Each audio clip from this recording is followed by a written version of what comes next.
पानी का गुब्बारा। पिंटू बड़ा ही शरारती लड़का था। वो हर समय गांव के लोगों को परेशान करता रहता था। जब कोई बूढ़ा रास्ते से जा रहा होता तो वो उसे जोर कर चीख के डरा देता था। लोग उसकी इस हरकत से बड़ा परेशान थे। एक बार आजी काका ने उसके पिता को कहा, अरे मेहता जी, आपका बेटा बड़ा शरारती हो रहा है, कृपया ध्यान दे।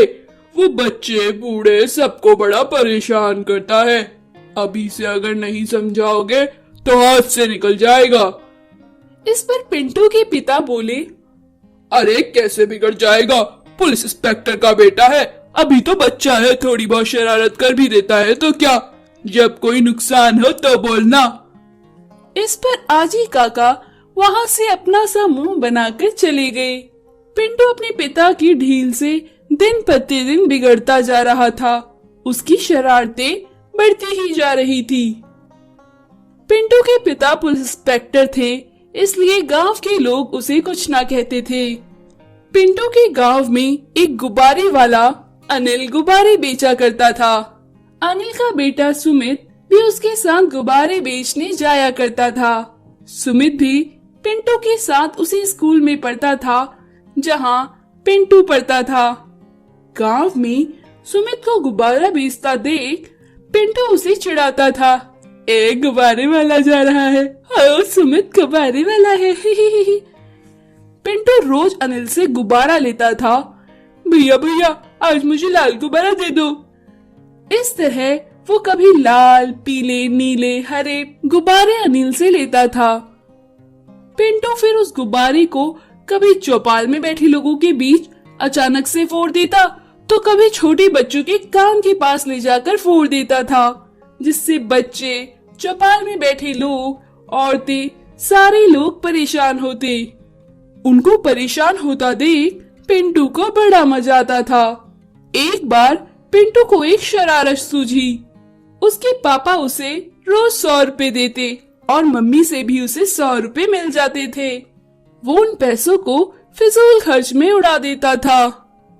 अब वो अनिल गुब्बारे वाले से गुब्बारे का पूरा पैकेट ले लेता था। भैया भैया मुझे पूरे गुब्बारे का पैकेट चाहिए। अनिल बोला, पर बेटा वो बहुत महंगा है, 200 रुपए का एक पैकेट आता है। पिंटू बोला, हाँ हाँ तो पैसे दे तो रहा हूँ, ये लो 200 रुपए और मुझे पूरे गुब्बारे का पैकेट दो। फिर पिंटू उन गुब्बारों को पानी भरकर फुलाता और आते जाते लोगों को गीला करता। उनके ऊपर पानी वाला गुब्बारा मार के उनके कपड़े गंदे कर देता था। पिंटू गुब्बारे में गंदी नालियों का पानी और गंदा कीचड़ भरता था, जिससे कि लोगों के कपड़े बहुत गंदे हो जाते थे। पिंटू उन्हें गुब्बारा मारकर पेड़ के पीछे छुपकर देखता और फिर उसे बड़ा मजा आता था। एक बार पिंटू ने अपने मुंह में हेलमेट रखा और दीपक नाम का एक लड़का जो ऑफिस जा रहा था उस पर गुब्बारे में गंदा पानी डालकर फोड़ दिया।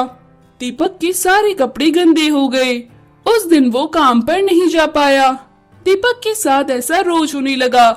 दीपक ने परेशान होकर पुलिस स्टेशन में इंस्पेक्टर के पास FIR लिखवाया। पुलिस इंस्पेक्टर मेहता मोहल्ले में पहुंचा और गुब्बारे वाले अनिल से बोला, तुम यहाँ गुब्बारा बेचा करते हो ना, आज के बाद गुब्बारा मत देना। गांव में कोई शरारती लड़का है, वो गुब्बारा खरीदता है और फिर लोगों पर फोड़ता है और लोग इससे बड़े परेशान होते हैं। अनिल बड़ा परेशान हुआ। वो अपने बेटे सुमित से बोला, अब हमारी रोजी रोटी कैसे चलेगी, हमारे तो भूखों रहने की नौबत आ जाएगी। सुमित बोला, पापा आप चिंता ना करो, मैं जरूर कुछ करूंगा। तभी सुमित पुलिस इंस्पेक्टर के पास गया और बोला, अंकल एक दिन आप बिना पुलिस की ड्रेस के हेलमेट पहन के मोहल्ले से गुजरो तो आपको पता चल जाएगा कि कौन गुब्बारे फेंकता है। उसके बाद सुन पुलिस इंस्पेक्टर ने सिविल ड्रेस पहनी और मुंह में हेलमेट पहनकर निकल गया। पिंटू पेड़ के पीछे से गंदे पानी का गुब्बारा लिए खड़ा था। इंस्पेक्टर को भेष बदल कर आता देख वो अपने पापा को नहीं पहचान पाया और पिंटू पेड़ के पीछे से बोला, अरे ये कैसा अनोखा इंसान है, बड़ा चमकदार बनकर जा रहा है। अभी इस पर गुब्बारा फेंकता हूँ और मजा चखाता हूँ। जैसे ही पिंटू ने गुब्बारा फेंका, पुलिस इंस्पेक्टर ने उसके पीछे पड़कर उसे पकड़ लिया। पिंटू अपने पापा को देखकर काफी घबरा गया और पिंटू की उसके पापा ने खूब डांट लगाई। पिंटू भी रोता हुआ बोला, पापा मुझे मत मारो, मैं आगे से ऐसी शैतानी नहीं करूँगा। पापा मुझे मत मारो, मैं आगे से ऐसी शैतानी नहीं करूँगा, पक्का नहीं करूँगा। तो दोस्तों, हमें शैतानी नहीं करनी चाहिए। हमारी शैतानियों की वजह से दूसरे लोगों को नुकसान हो सकता है। देवलपुर गांव में दो दोस्त सुनील और अशोक रहते थे। दोनों ऑटो चलाते थे। एक बार सुनील ने एक लॉटरी खरीदी और वो लॉटरी जीत गया। उस लॉटरी में सुनील को 5 करोड़ रुपए मिले। लॉटरी के पैसे मिलते ही सुनील का व्यवहार बदल गया। एक बार सुनील अपने घर को तुड़वा रहा था, तभी अशोक वहां आ गया और सुनील से बोला, अरे सुनील, इस मंदिर जैसे घर को क्यों तुड़वा रहे हो? ये पुश्तैनी घर है, तुम्हारे पुरखों का, अपनी मेहनत से इसे बनाया है उन लोगों ने। अब तुम ऑटो चलाने क्यों नहीं आते हो? सुनील बोला, अरे तुम लोगों के साथ ऑटो चलाना मेरी मजबूरी थी। मेरे पिता पहले बहुत बड़े सेठ थे, लेकिन शराब जुए की लत में सब हार गए और हमें ऑटो चलाने की नौबत आ गई। लेकिन अब मेरी लॉटरी लग गई है, जिससे अब मुझे कुछ करने की जरूरत नहीं है। अब मैं अपने घर को सोने का बनवाऊंगा। जब मेरा गोल्डन हाउस बन जाए तब तुम आके घूम जाना। अब तुम यहाँ से जाओ और जाकर अपनी ऑटो चलाओ, मुझे तुमसे कोई बात नहीं करनी। अशोक वहाँ से चला गया। कुछ दिनों बाद सुनील का गोल्डन हाउस बनकर तैयार हो गया। एक बार अशोक सुबह सुबह टहल रहा था, तभी गांव के लोग आपस में बातें कर रहे थे। अरे अरे, जो ऑटो चलाने वाला सुनील था उसकी लॉटरी लगी और उसने उन पैसों से गोल्डन हाउस बनाया। हाँ हाँ, मैंने भी देखा, उन्होंने वहाँ पे गोल्डन हाउस बनाया है। उसके घर में सारी चीजें चमचमाती हैं। अशोक ने जब ये सब बातें सुनी तो उसे भी सुनील के गोल्डन हाउस देखने की इच्छा हुई। अपने घर जाकर अशोक अपनी पत्नी से बोला, अरे भाग्यवान सुनती हो, अपना जो सुनील था ना, उसने गोल्डन हाउस बनवाया है, चलो देख के आते हैं। अशोक के बच्चे बोले, हाँ हाँ बाबा, हम भी चलेंगे वहाँ देखने।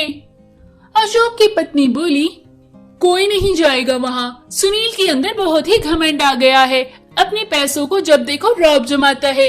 अब वो हमारी बेइज्जती कर देता है, उसके वहाँ कोई नहीं जाएगा। उस गोल्डन हाउस से अच्छा तो हमारा ये घर है, हम अपनी झोपड़ी में ही खुश हैं। कुछ देर बाद अशोक की पत्नी बाजार चली गई। फिर अशोक अपने बच्चों को लेकर गोल्डन हाउस चला गया। वहाँ जाकर देखा तो सच में पूरा घर सोने का बना हुआ था। गेट पर जाते ही गार्ड अशोक को रोक लेता है और कहता है, अरे तुम कौन हो, कहाँ घुसे जा रहे हो? अशोक बोलता है, ये सुनील का घर है ना? गार्ड बोलता है, हाँ हाँ, पर तुम जैसों को साहब अपने आसपास भटकने नहीं देता। अशोक कहता है, अरे सुनील तो मेरा यार है, वो मेरे साथ ऑटो चलाता था। गार्ड कहता है, क्या मजाक कहते हो भाई, इतने बड़े गोल्डन हाउस का मालिक और ऑटो चलाता था। ये मजाक मेरे सामने तो कर दिया, पर किसी और के सामने मत करना, नहीं तो सब तुम्हें पागल समझेंगे। तभी वहाँ सुनील आ जाता है। सुनील को देखते ही अशोक दौड़कर उसे गले लगा लेता है। सुनील अशोक को झटकार कर कहता है, अबे कौन हो बे, ये भिखारी कौन है, इसने मेरे सारे कपड़े खराब कर दिए। अशोक बोलता है, अरे सुनील, मैं तुम्हारा दोस्त अशोक हूँ, मुझे नहीं पहचाना? हम साथ में ऑटो चलाते थे। सुनील गार्ड से बोला, अरे इन भिखारियों को यहाँ से हटाओ, कहाँ कहाँ से चले आते हैं। गार्ड धक्के मारकर अशोक को बाहर कर देता है। अशोक अपने घर चला जाता है। तभी रात में बहुत तेज भूकंप और आंधी आती है, जिसमें सुनील का गोल्डन हाउस गिर जाता है और वो बेघर हो जाता है। तभी सुनील अशोक के घर जाता है। सुनील अशोक से क्षमा मांगता है और अपने किए पर सुनील को बहुत पछतावा होता है। अशोक सुनील को क्षमा कर देता है और अगले दिन से दोनों साथ साथ फिर से ऑटो चलाते हैं।